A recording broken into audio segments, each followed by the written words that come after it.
Southeast Radio's Business Matters with Karl Fitzpatrick. Well, happy International Women's Day 2025, where the theme is all about accelerating action. Imagine a gender-equal world, a world free of bias, stereotypes and discrimination, a world that's diverse, equitable and inclusive, a world where difference is valued and celebrated. Well, that is the world that International Women's Day 2025 is calling for by accelerating action. One woman here in Ireland that has been accelerating action in the not-for-profit world is Deirdre Mortell, the CEO of Rethink Ireland. Deirdre, I know International Women's Day is an important day on your calendar each year, and we'll be discussing that later in the interview. But first, talk to us about your own journey over the past 30 years.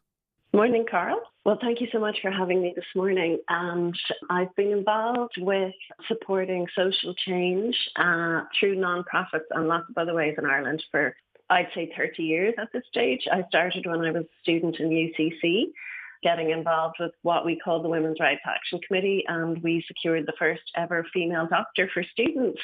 That was back in, I'd say, 1986 or 7. So I started the way I meant to go on. But, moving forward, I did a degree in UCC and I sort of fell into the non-profit sector, but found that I loved it and I was actually quite good at it.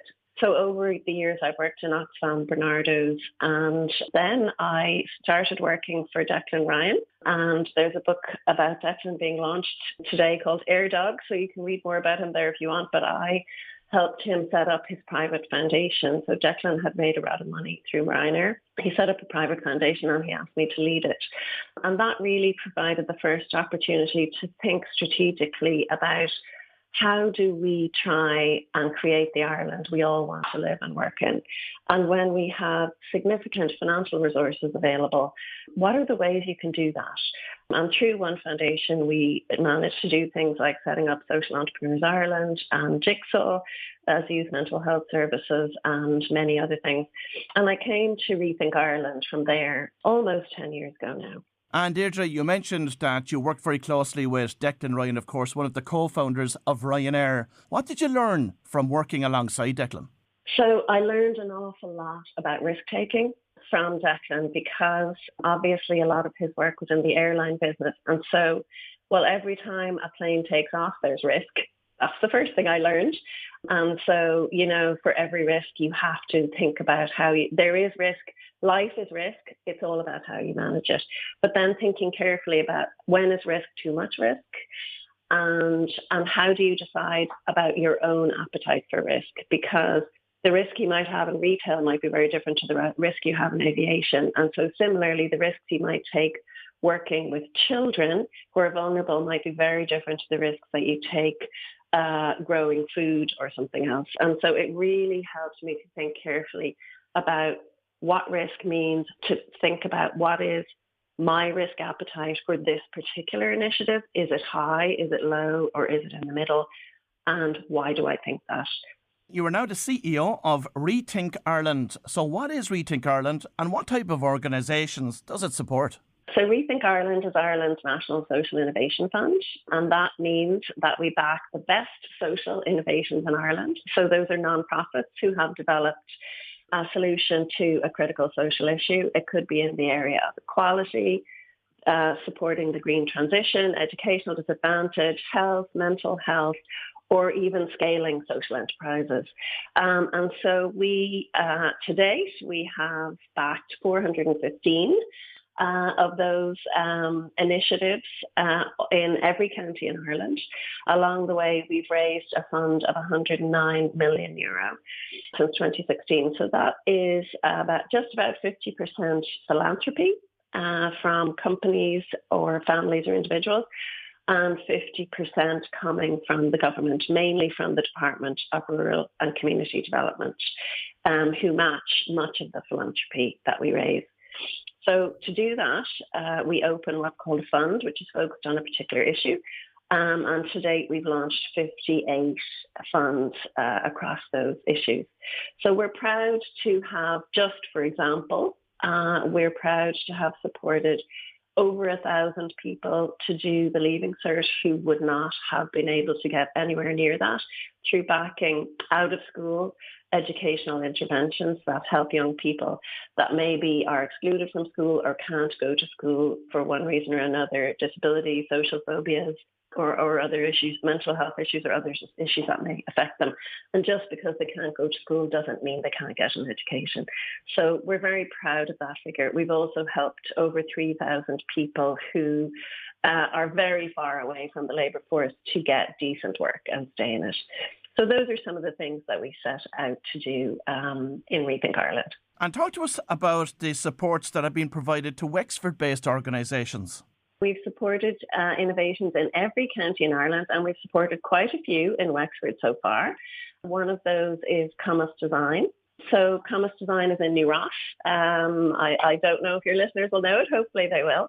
And that they address the lack of access to meaningful employment for people with disabilities, and they provide skill training, for example, in an inclusive environment. So they ran, for example, a 6-month apprenticeship program for people in an enterprise that's run by the organisation. So they could get experience in things like picture framing services, making trophies and medals, and things like that. So that's one example, but I mean, there are other examples. We have Grow Together by Raheen Community Development. We have Epic by Wexford Local Development. And of course, we have Kilcannon Industries as well.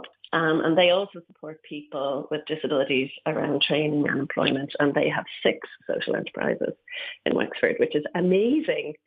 Everything from a garden centre and nursery to running contract work for a medical device company. So you can hear there's a really wide range of organisations that we support nationally, but also in Wexford. But one of the things I would say is we don't get that many applications from Wexford. So we would love to hear more from the nonprofits in Wexford about what you're doing to see, are there ways that we can support you? And I'm sure that's the change because, of course, you've recently launched a Wexford Impact Fund. So a fund specifically for County Wexford. First and foremost, how are you raising funds for this initiative and what's the target? Yeah, so our target is 250,000 and we're looking to raise that through philanthropy. So what we want to do is encourage the businesses of Wexford, small and big, and also people who have been successful in Wexford and have a bit of money to spare, to encourage them to support the Wexford Fund. And the funds that are raised will be matched by the Department of Rural and Community Development. So for every euro that gets donated, the Department of Rural and Community Development will match that. And we'll use those funds to back social innovations from Wexford who are building a healthy, thriving and inclusive Wexford. And for the business owners that would support this initiative, will they be involved in the decision-making of which social enterprises actually receive the funding? So the process will be that we'll do an open call for applications. So any organisation in Wexford can apply and that will be strongly promoted. So that'll be out there and there's a period of about 6 weeks to apply. And then from there, that's an online application process. And then from there, we will sift through to make sure that who meets the criteria. We will eventually bring a much smaller number, maybe about 20% of the applicants to interview. And there are opportunities for some of the donors to be involved in interviews. And then at the final stage, the board of Rethink Ireland will make the final decisions in relation to what are the best projects that meet the criteria. And as well as making donations, how else can business owners support this initiative? So we would encourage you to tell everybody about it.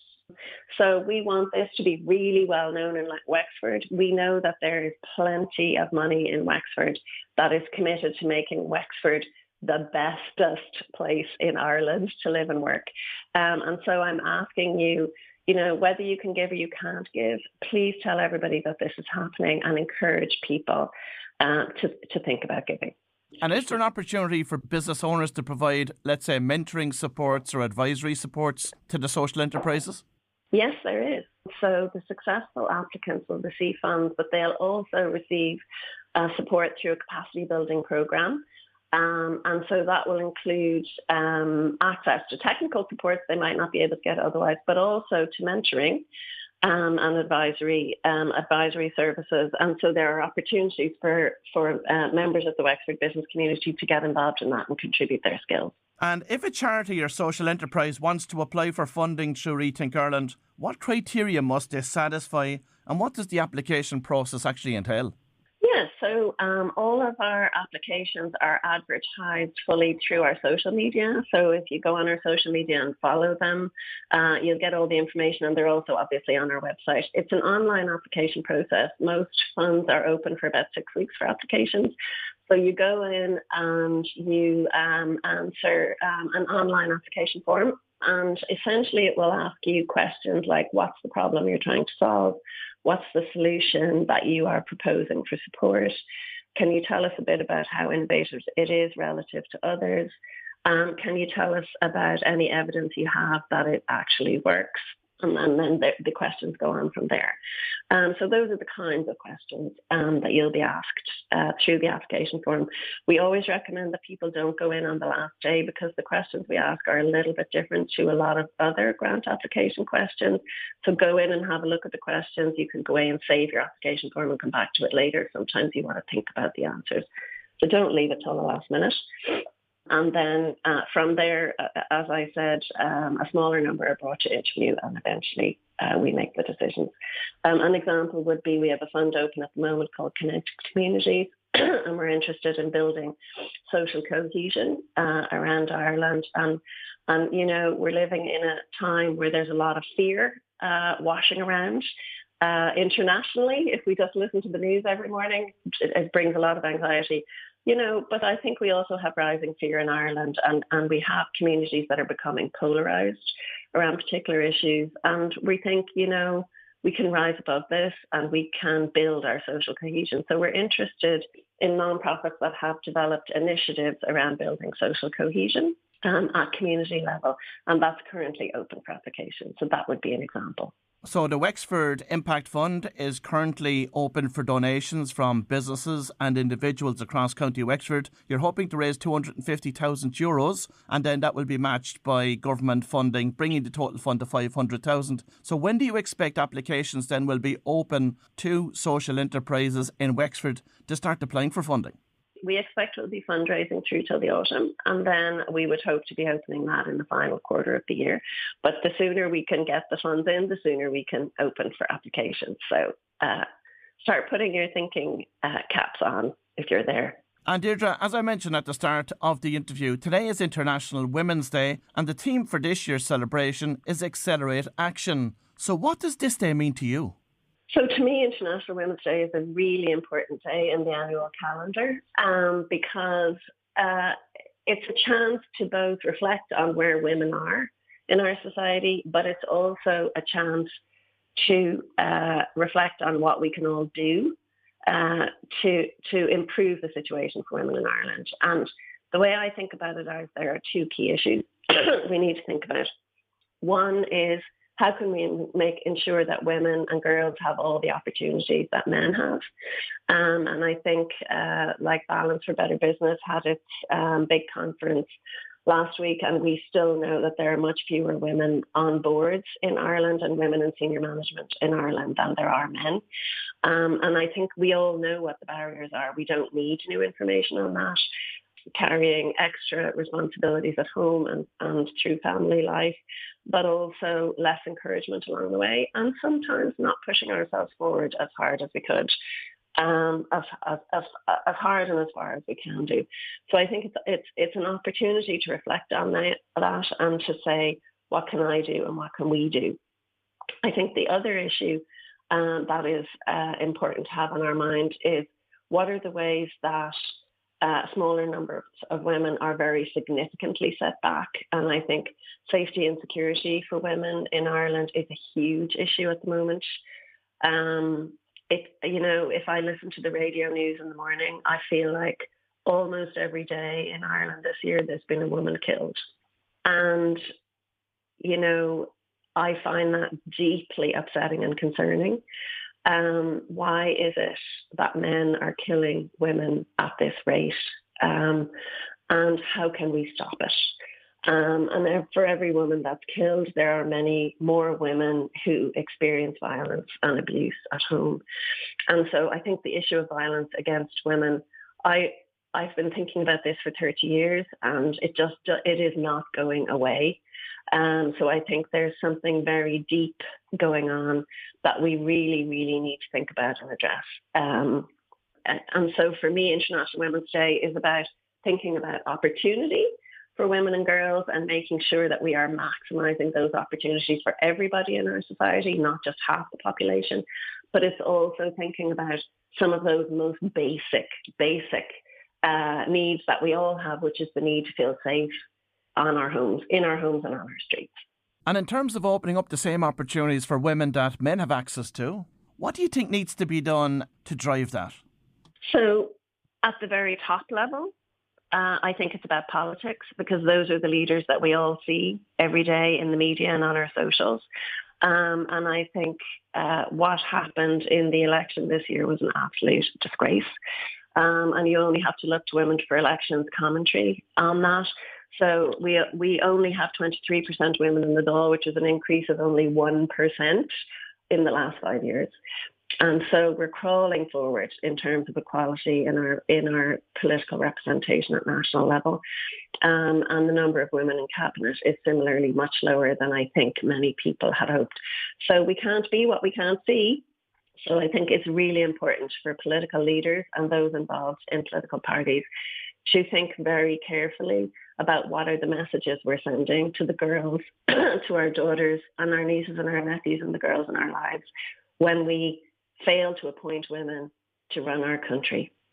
In terms of the world of work, I think there are lots of very good programs in place, and they need to be strengthened and intensified in order to, and things have improved quite significantly for women in the workplace, not least because of flexible working. But I think any program that is about ensuring that women candidates always get a fair crack of the whip at any promotion. And I think not relying on women to always negotiate for themselves, whether it's in salary or other benefits, but actually looking at what is fair and equal to this candidate when they put themselves forward for promotion or other type of development opportunity. Well, if you've just tuned in, that was Deirdre Mortell, the CEO of Rethink Ireland. And I'd like to thank Deirdre for joining us on this morning's show to celebrate International Women's Day 2025. Southeast Radio's Business Matters with Karl Fitzpatrick.